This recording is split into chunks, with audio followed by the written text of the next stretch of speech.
The royal funeral draws ever closer. 5 days remain.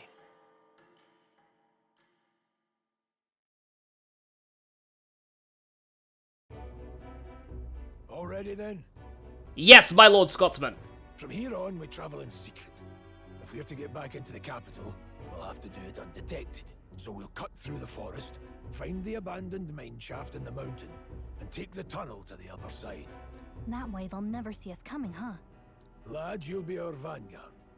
It'll be a trial by fire, but the sooner you get used to that power, the better. Yeah, I'm fine with his name being pronounced Lad. Speaking of, you were talking like you know something about it. Not much. Just what I've picked up from missions in the early days. I've only heard it's a power found in those who walk a righteous path. Well, I mean, no wonder Captain Klinger's forces stood no chance against that human. Sounded like superstition to me, but everything's always clearer on the battlefield. Once I saw it in action, I could tell it was no fable. Never thought it'd come back to haunt me. Despite all my training and research, I never managed to master it myself. Huh. It really is something special, then. Don't forget, one wrong move and I'll cut you down. I'm sorry, but anytime I hear "don't forget" in a Scottish accent, I immediately think of Xenoblade 2. I'm aware. I'm watching you. Yes, I get it. Just trust me, all right? Right. Let's check the map. This'll all be for nothing if we get lost. This place. So we're heading to the Nord Mines. That being the case, All the way back to Grand Trad on foot. What do those people in town say about those who have to travel on foot are very disadvantaged and also will probably die? All right. Well, actually, next stop, Forest, then Nord Mines, Let's see. then Grand Trad. Don't let your guard down. Let's check out what Got it? people have to say about the capital. stop. Yeah, we're supposed to be dead. We probably should go before search parties arrive. The Nord Mines, located northwest of Grand Trad. It is resource-rich with magma crystals. Its proximity to the capital simplified crystal excavation, but the Sanctus Church's sudden proclamation of closure stopped work in its tracks. Exiting the forest, the party continues along the wooded road leading to the derelict mine. So we now know that that voice is Moore. He's narrating the story, and he's also the one we met at the very start of the game. And by we, I mean us, the audience, not the characters in universe. Huh? Did your wounds reopen? I mean, we probably put some healing magic in him, so hopefully they won't. It's nice to see Strohl in his actual outfit rather than the military one. No. Don't let your guard down. Yeah, just listen to this guy. If you've got a suspicion that there might be something bad about to happen, you should probably pay attention to it. Oh, this song's really nice. Again, remember that Gallagher is playing this music in our head in-universe. I don't think Strohl or Grius can hear it, but Will certainly can. And yeah, he's hearing this as he explores the forest. Corvo. We've got monstrous crows here, the bane of Tweedledum and Tweedledee. No.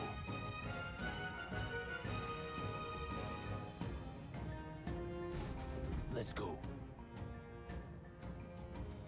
Pushing forward. We still don't have full access to the menu. But also we can't save. Make sure you keep a save file from the camp, because in this section it's actually fairly possible to die on hard mode. So, welcome to the Forest Trail.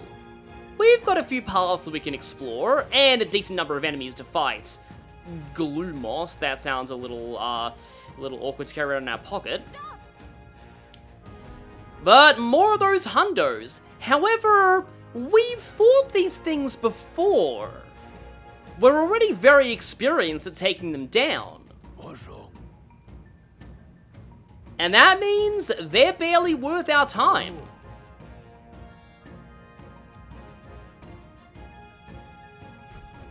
Got it? Luke. Well, I'm gonna take a wild guess that it's weaker. Hardly be a challenge. So, with phase sights, you can identify enemies. Blue enemies are 3 levels below you or more, red enemies are 4 levels above you or more, and yellow enemies are anything in between.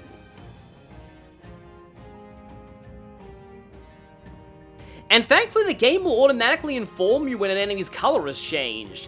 And that's important, because if an enemy is blue, you can defeat them outside... Well, I mean, you can technically defeat any enemy outside of turn-based combat, but it takes a very long time for anything that is yellow or red. I don't recommend it. Blue enemies, though, can be easily dispatched on the field without needing to waste time fighting, and they won't even ambush you if they hit you. You will still take damage, though, as it says there, and you can still die on the field. You can press the L1 button to lock onto an enemy. So let's go. Right there.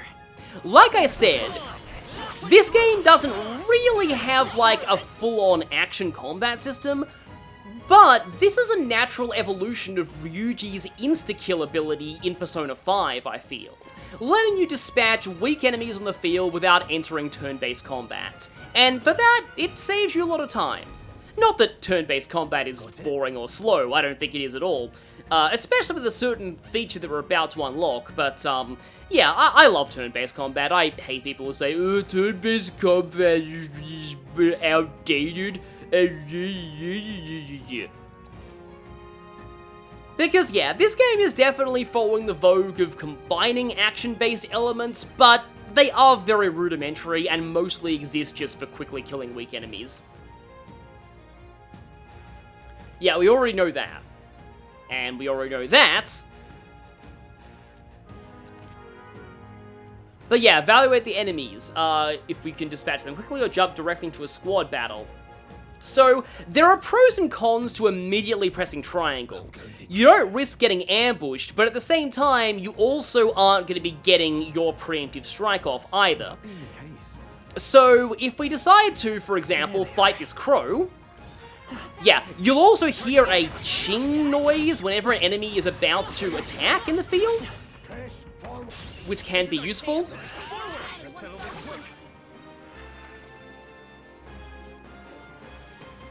Because if they hit you in the field, you will be affected by an ambush. So yeah, there's risk versus reward when it comes to fighting yellow or red enemies. Because in this game, you generally really don't want to get ambushed, especially on hard mode. But this game actually lets you retry battles from the beginning at any time by clicking the left analog stick. Okay, yeah, Assist Persona 5 also had this. It lets you automatically tell if you have something that the enemy is weak to and just, like, gives you that option. However, We need to figure out their affinities first. we don't know this thing's affinity yet. Let's go. But it is important to note that most types of enemies in this game, as in, like, general, like, species of monster, usually have uniform weaknesses. For example, anything with wings is usually weak to pierce attacks. Unfortunately, we have no pierce attacks in this party, so that advice is not going to help us. But remember that for later. Dogs typically don't really have, like, major common weaknesses. There are a few of them that don't like fire, from what I recall, but really they're just the standard, normal, weak kind of enemies. Yep, let's not get hit by your talons. There you go, we can get the squad in. And now that we've fought you once... Weak to piercing attacks. Hit 'em all in one fell swoop. Yes, I was right, but again, we have no piercing attacks on us, so that's not really going to help. Suppose while it's stunned, we can just go for regular combat. It recovered from stun. Well, I guess we'll get to see what happens when it attacks us. Rush. Yeah, that's Someone get him back on his feet! Well, that's what happens when it attacks us. Yeah. As I said, you can easily die at this point in the game. Obviously, that wasn't an unscathed triumph, but we did level up out of that. As tempting as it is to raise my endurance further, I'm going to go for more strength. Now, this does seem dumb, given that my only skill attack is magic right now, but trust me, this will all make sense later. We are going to be getting our first physical archetype soon-ish. Now, thankfully, people who die in combat come back with 1 HP on the field, so I don't need to waste my revival item on healing him. I can just use some medicinal herbs. On hard mode, you might want to save some of your items, especially Magla pills. You will probably need those in the next major area that we go to. Okay, let's face sight and see. Okay, that moth is unknown. We also have a merchant over here. Before that, though, I want to take out Mr. Moth here. Okay, just going to be using a... Nope, it's already down. Don't let them counter, huh? Well, I don't suppose you're weak to wind, are you? They are, and they just full-on died. Moths are typically weak to wind. So that is something to remember for later. Okay, that's good. We've got a fairy dust drop. Very useful to keep because we've got a very tough optional boss in the next dungeon that you might want to conserve your resources for. There is a very worthwhile reward for defeating this boss, so you will want to try and do it if you're confident. I see the enemy. I do too. Well, let's go. Moths do often show up in very large numbers, considering that... okay, let's see what your full affinities are. It's just weak to win. Considering that you weren't much of a threat to me last time and I have 3 party members, yeah, I don't need to spend MP on you. I think I'm getting used to this. Hopefully that's the last of them for a while. It's good to fight as much as you can, though, because that also levels up your archetypes, and that's how you learn new skills. What is it? We are just your regular everyday travelers walking through here with all-powerful magic transformations and a gigantic sword that's bigger than our own body. Well, that's 2 people who feel like being followed. They're being followed, so I feel like there's some truth to that. It's a peddler, and unlike in another critically acclaimed JRPG in recent years, you don't have to fight them to get access to extra wares. Pardon?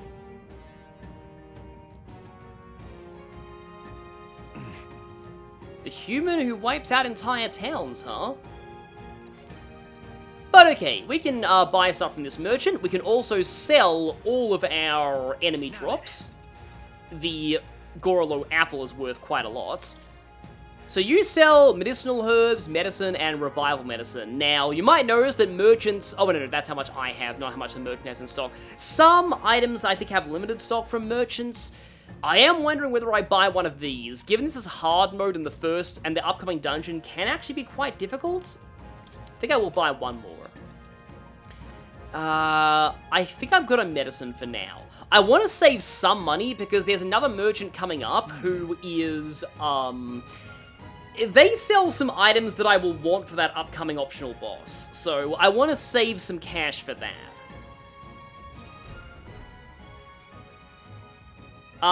We already did that. Don't worry, we've already heard the thing. But we might be able to get some more items worth selling off of, stuff. I love how your, like, full-on preemptive attacks just send them flying. There's 2 of them. I'm just gonna psych one of them. So yeah, speaking of that thing that we just unlocked, that's actually the ability to skip battle animations.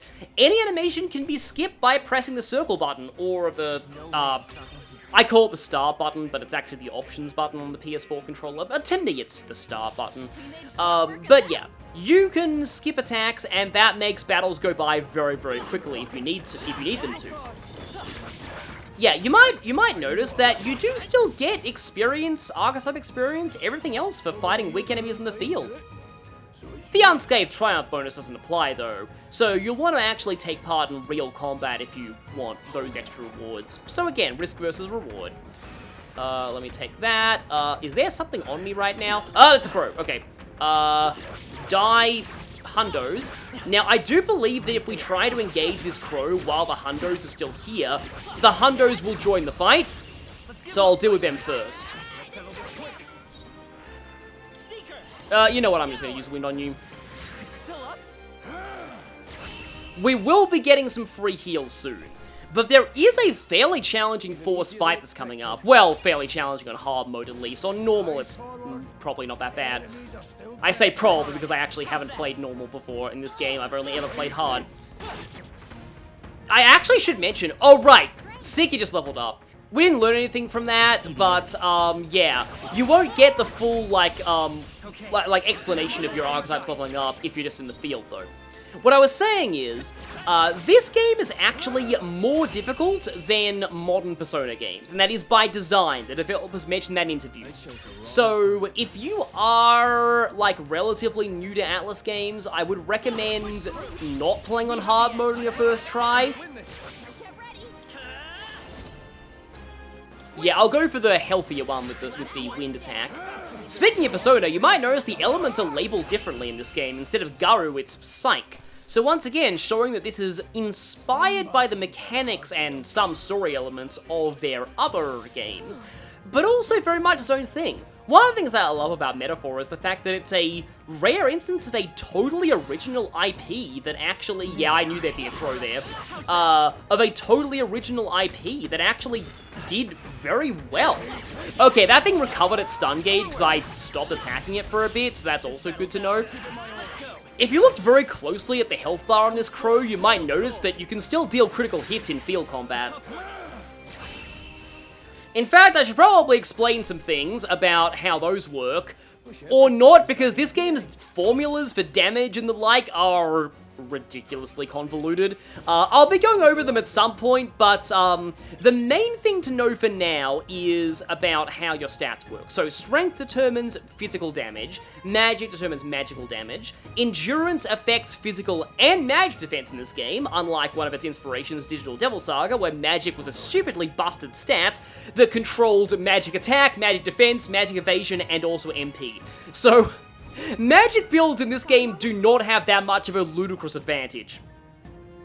Agility affects quite a lot of things, actually. It affects your evasion, it affects turn order, it affects your escape rate from battle, it affects multi-hit attacks in a weird way that I'll explain once we get our first one, and that's all. Luck affects critical hit rates, the chance of you taking a critical hit, that's also true for enemies. Escape rate, multi-hit rate, just like agility, but to a lesser extent.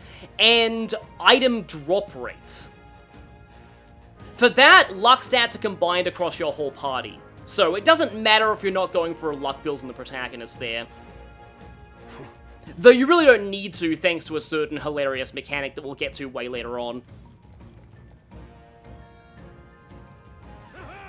So, this is why two people had a bad feeling that they were being followed. Because they were. It appears we must do this. I've never fought soldiers before, but I won't waver. Well, they are trying to kill us, so they do deserve it. What is that? Never seen anything like it. That's not an igniter. Take this. Get ready!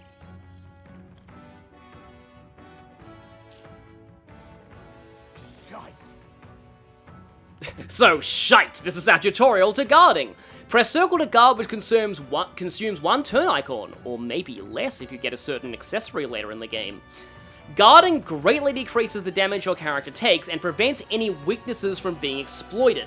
That means not only do you not take increased damage from the weakness, but also the enemy will not get a turn icon. There's no knockdown system like Persona, so you don't have to worry about getting knocked down and taking even more damage from other enemies. You just have to worry about anxiety, but that'll come later. What's that? I think something's coming. Watch out! So this is the tutorial to guarding. However, you can actually die in this fight quite easily if you're not careful on hard mode. In fact, speedruns, I believe, can actually die here if they get very unlucky, because Strohl and Grius can miss, and that will kill your press turns. So yeah, the Seeker would have been weak to that. That's why guarding was useful. Now this is not a feature in other Atlas games. Formation. The front row, well, I mean, I guess Etrian Odyssey, it's a feature there, but yeah. The front row will deal more damage with melee attacks. Only melee attacks though, magic will not be weakened. Those in the back row deal less melee damage, but take less damage from enemies. Everything, melee and ranged. During battle, you can change your formation by pressing the keys assigned to up and down to move party members between rows. Now, there's something, I like this system in theory, and I love the allusion to the row system from classic JRPGs. There is a very big problem with this system, though, that I will explain once we get into the next dungeon. Falling back. But for now, I'm going to put Will in the back row, because his main form of offense is Psych, which will not be affected by him being in the back row. Wind. Still up. Take this. Okay, good. We've taken down one of the enemies. Let's do this. That guy does have a lot of health left, though. But yeah, the enemies generally get one press turn each, plus one more for being on hard mode. Scour. So, getting rid of one of the soldiers will mean that the enemy party has less turns with which to pummel us. Got no mercy for you. Okay, once again, Will's being targeted, so I'm gonna have to guard. Let's do this. I forget if Strohl and Grias can crit here. Critical hits also give an extra half press turn, just like hitting a weakness does, but only strength-based attacks can crit. So only all three physical elements and physical almighty attacks. And I believe physical elemental skills as well, which do exist in this game. Now, okay, should I bank on being able to kill with this turn? Because if either one of them misses, I could be in serious trouble. But I'm gonna go for it. We are heroes and we are bold after all. Okay, good. They didn't screw me over. Nice job. I've seen speedruns get way less lucky than that. No level up though.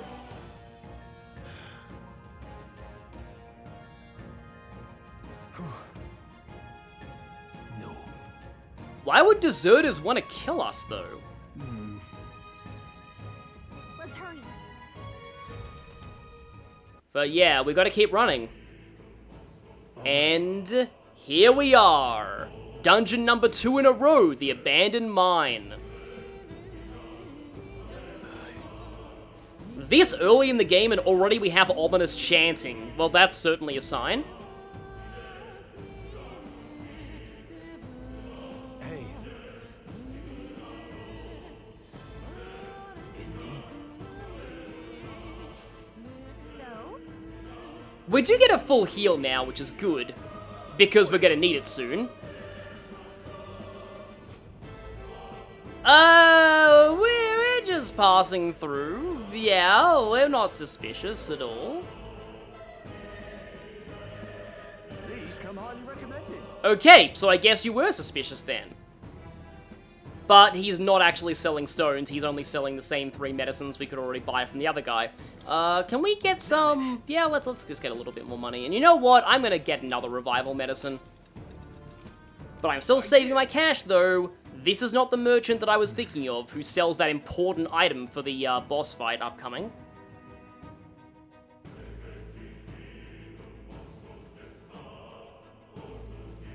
Yeah, there's something funny going on here.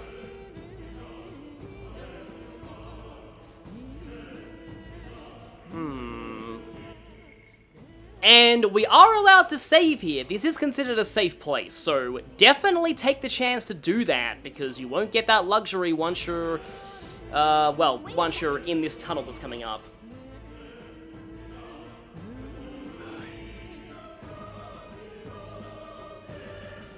Yeah, exactly. I don't think they really have anything to gain from attacking us. The pursuing soldiers, on the other hand, do. Let's go. So, let's just be careful.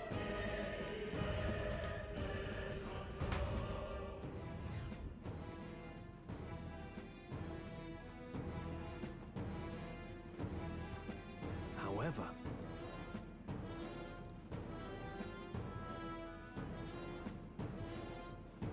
Stop.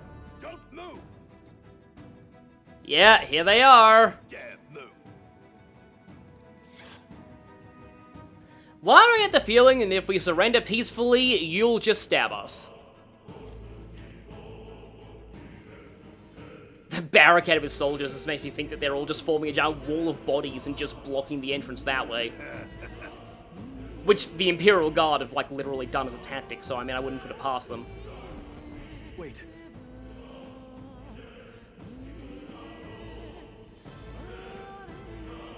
Ah.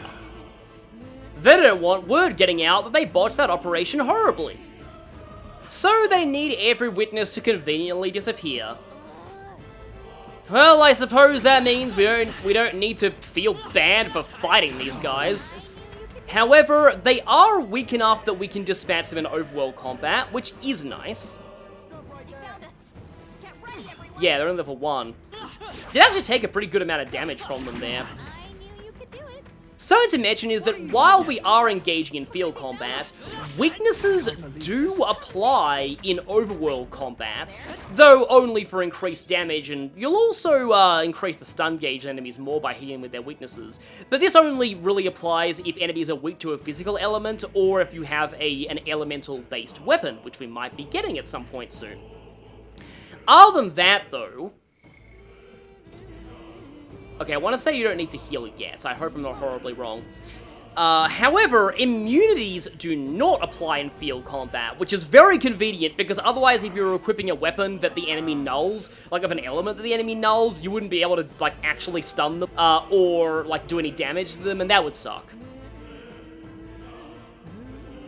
Hey, are you alright? I told you. I didn't say no deserters. Please. Don't kill me. What?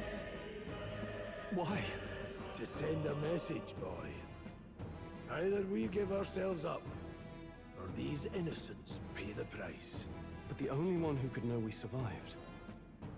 And the only one who could send soldiers after us. Oh, come on. Let's move. Strohl has his suspicions. Let's see if they're confirmed. Well, after we, avoid you... You know, I want to actually... Yeah, you can squad battle these guys. I have never done this before. So Grievous has an attack, Phantom Dance, that, conjures phantoms to attack multiple enemies. If we play it cool, we'll cruise right through. We've defeated a bunch of these guys in overworld combat, and yet we didn't actually get their weaknesses logged. However, they just go down to 1 wind attack, so yeah, they're a joke. I say that, and he has 2 press turns. If he had, like, gone for will with both of those and crit, I wonder if I would have actually died there. That would have been the most hilarious, well, one of the most hilarious ways to lose this. That'll do it. Anything in this branch? Nope. Let's keep going. Oh, there'll be things in branches later. No way.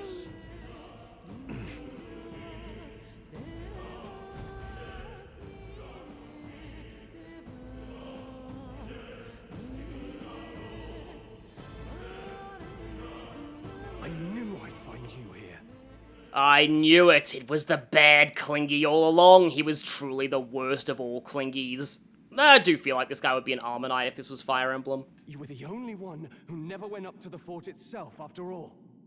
It couldn't have been anyone else. Here's one interesting thing. Look back at those cutscenes and listen to this guy's tone when he's talking about, like, the human threat. Anyway, to the fort. Double time.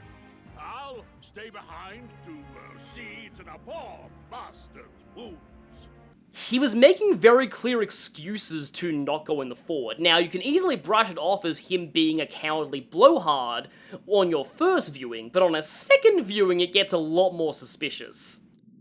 Who would have thought 3 sorry stragglers would make it past a whole unit of assassins? Assassins? Those were chumps we could just dispatch with swords easily. Bastard. You never intended for anyone to survive. You knew the human would be there. Naturally. You heard the reports. I only put more bait on the hook. I wasn't expecting that damn thing to be rampaging already. His reaction to seeing that dying soldier stumble out of the fort also sounds wooden in hindsight. Is that a soldier? Hey, speak to me, man. What happened? Listen. Stay on guard. It's too... Not one of mine. Must be one of the fort's guard. Those damn vultures across the border. They must have heard about the king's death. You sent those soldiers to their deaths. Why? Because the kingdom's guard is powerless before the humans, and only a pile of bodies will prove that to the public. So someone wants the King's Guard disgraced. And when the people need him most, a savior rises as their shield. Is that your game? Create the problem and sell the solution, I guess. Savior? Speak plain, boy. You think he's one of Luis's men? A pitiful flock needs its shepherd. If a little blood is what it takes to show them who their real savior is, then that's a price easily paid. That's why those sons and daughters die. For your savior. They aren't the first. The soldiers cry for reinforcements, the villagers plead to be spared. But I know better than to confront a human. A village? You refused. Wait, then you were the one who... 7 years ago, the first Flames Day of June, a village in the northern hills was razed to the ground. A village called Halia. Oh yes, that might have been a name.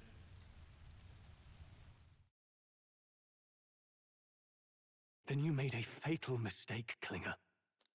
You left one survivor! Stay back! Help me! You played right into our hands, you know. This was the only road without checkpoints. A simple deduction. You're a disgrace to your title. I may not make it out alive, but as for you, you're hopeless! O thou who art seared with bitterness, O thou anguished traveler, it is time for thou to choose thy path. O lodestar, whose light reveals the king's own path, awaken. What? What the? Oh, no! I can't fail Lord Luis. Without him, I've got nothing left. You struggle in vain. I won't let you rob me of my glory! This is the way of the real world, little lordling! You call this real? Leaders abandon their people and the innocent die by their scorn. If that's the real world, then it can die alongside you!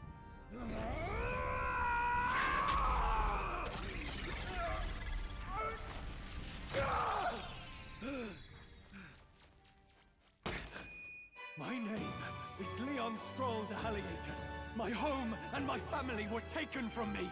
I am the last of my house. I am the last of my noble bloodline. And in the name of my people, I will strike you down where you stand!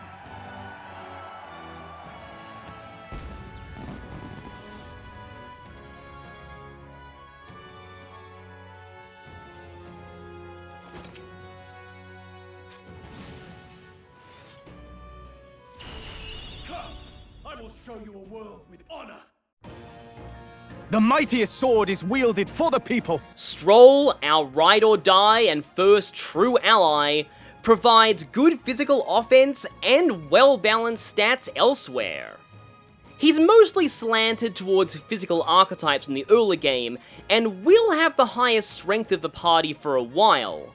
And this is great for frontline combat and Peerless Stonecleaver. But the biggest advice I can give about Strohl is don't be afraid to put any archetype onto him.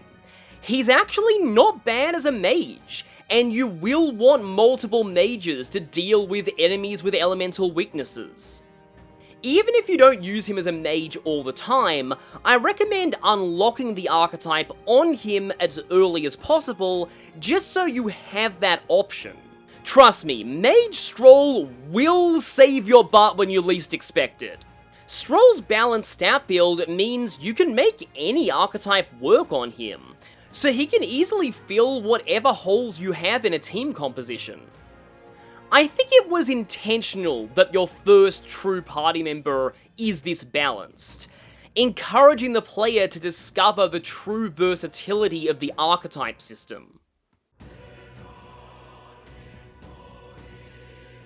Warrior! With Strohl comes the Warrior archetype, our first truly specialized one. So specialized it gives a penalty to your magic, but that won't matter unless you inherit magic skills onto it for some reason.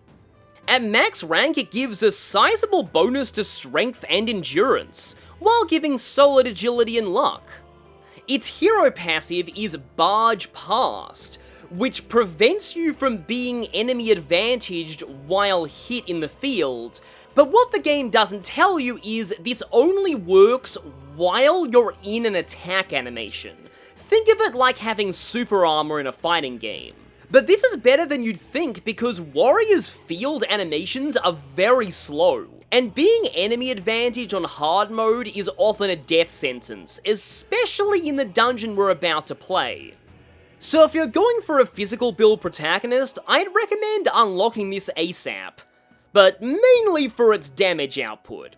Its default skill, Diagonal Slash, is stronger than Seeker's physical skill, and Heat Up is our first one of these same lineage passives. The more warriors you have in the party, the bigger a percentage increase you get to physical damage, making doubling up on archetypes incredibly lucrative if, again, you have physical build will. An important thing to note about these skills is they go based off the same archetype lineage, so Warrior's higher tier archetypes will still count towards this, but if you inherit Heat Up onto Seeker, it will work based on the amount of Seeker lineage in the party, not Warrior. Though its effect is the same, so don't put this on an all-mage party. But these skills do stack if multiple party members have the same one. For Slicer, I've divided its power by the max number of hits to give an approximate power per hit. This means that if it only hits twice, it's slightly stronger than Diagonal Slash, but it does cost over double MP. Oh right, physical skills use MP in this game, not HP like some Atlas games. Slicer's cost is more worth it if you get the max number of hits in, and that can be influenced by your agility and luck stats, but only slightly. At base, the odds of 2 hits, 3 hits, and 4 hits are all 1 in 3. So 2 times out of 3, it's significantly better than Diagonal Slash. At rank 13, there's the interesting skill Critical Strike. It always gives a critical hit, at the cost of about half the hit rate of a normal attack. And remember, you'll lose 2 press turns if you miss. And there are only 2 ways to guarantee an attack hits in this game: inflicting the target with sleep, or using the rare accuracy charge effect from food. Probably not worth it. What is very worth it is Slash Boost at rank 20.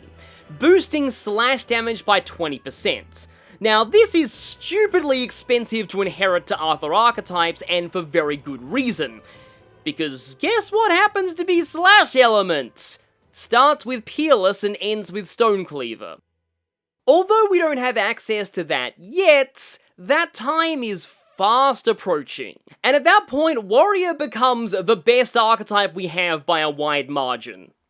So, for your first physical class, this is really, really, really good. What is this? Wait, he's got power like yours now? Well, better show him how to use it! I don't know what you think you're doing, but I'll not cave to an empty threat like that! This igniter's all I need to turn you to ash! You lot, get to it! Cover me! Well, we know you're using fire. That means I've got to be careful of Will's So weakness. he scampers off to protect himself, and his subordinates get to be his living shields. The man's showing his true colors. I'll fix the filthy coward with the end he deserves. The igniter's powerful, but it takes care and calculation to wield. If you sense danger, steel your defenses and endure it. So, Strohl has access to diagonal slash, weak slash damage to one enemy. I kind of want to take out the mage soldiers first. It's okay. Yeah, already half their health down. Okay, I did not get fully healed for this fight. I was counting on Strohl's awakening to heal me. That's a little unfortunate. The good news is, in this game, your protagonist going down does not immediately end the battle. But thankfully, Strohl resists fire, and that is our first instance of a buff spell. In this game, buffs and debuffs can stack up to 3 stages. The first stack increases a stat by 20%, and the extra stacks increase it by 10% each, except agility, which always increases by 10% for every stack. So right now he has 20% more defense with that, with that buff, but I am going to go ahead and hit you, who are not defense buffed. And I love when you cut off your voice clip, so you get, I will fight with Seeker! And both the subordinates are gone. Don't hit Will, please. Oh, that's not good. At least he prefers to spread the damage around. Now, Grius is a very effective tank, so it's nice to have him here to soak up some damage, though being in the front row doesn't give you any increased aggro from enemies. So there is a way to actually get more aggro, but we don't have access to it yet. Let's just go ahead and heal myself a little bit, and we still can't control Grius, and that happened! Well, okay, that was not a terrible time for that to happen. If that happens during the fight in the forest, then you can be in serious trouble, but yeah. Captain Klinger, his defense buff's about to wear off. He is no longer a Klingy. Well, he has one more turn of being a Klingy, but he's no longer one. So... And yeah, the defense buff will apply to both physical and magical defense.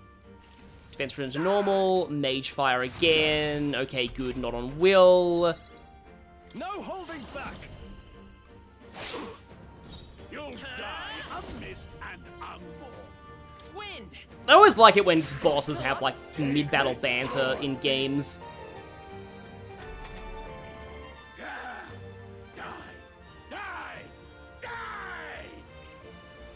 Mage Flames, that's the AoE version, and yeah, you only need to hit one weakness to get an extra press turn in this game, so Will just being here is kind of a liability for that, but we're almost done with this battle. Yeah, we're definitely done with this battle.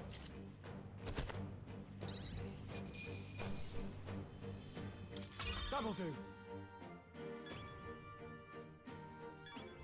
Yeah, Strohl got enough to level up twice. Not a level up for his warrior archetype, though. And for us, we can go for a little bit more strength, because now it actually has a I purpose. admit, it feels good to get stronger. Strohl's level ups are always fixed. Every party member besides Will's is. Impossible! Never expected a commissioned officer would end up a wild-eyed zealot.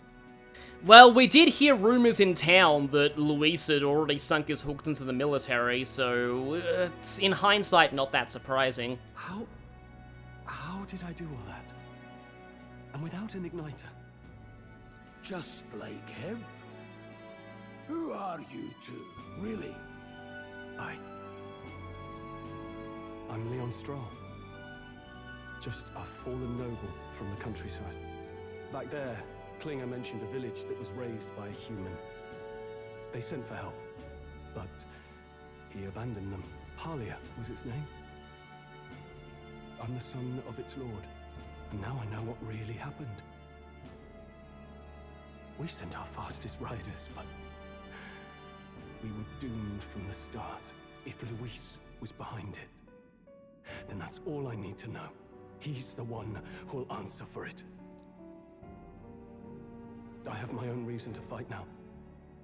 I don't want to be an ally of convenience alone, so once more, please, let me join your cause. What do you say, Grius?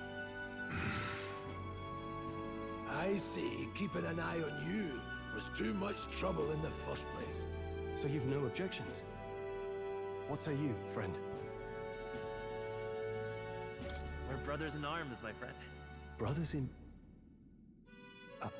yes. I'll do my best to deserve that honor. Now, onward. The proud noble, Strohl. Within him dwells the virtue of the warrior. Nurture thy bond with him, and a new power yet slumbering within thee may awaken.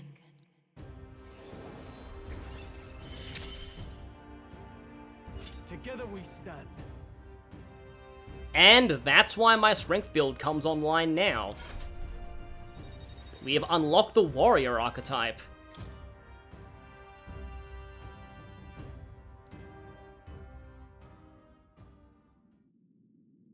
Did you feel that just now? What's going on? Does it have something to do with that odd magic? Now that I think about it, once you awakened, isn't it weird that Strohl followed not long after? What does this mean? Huh?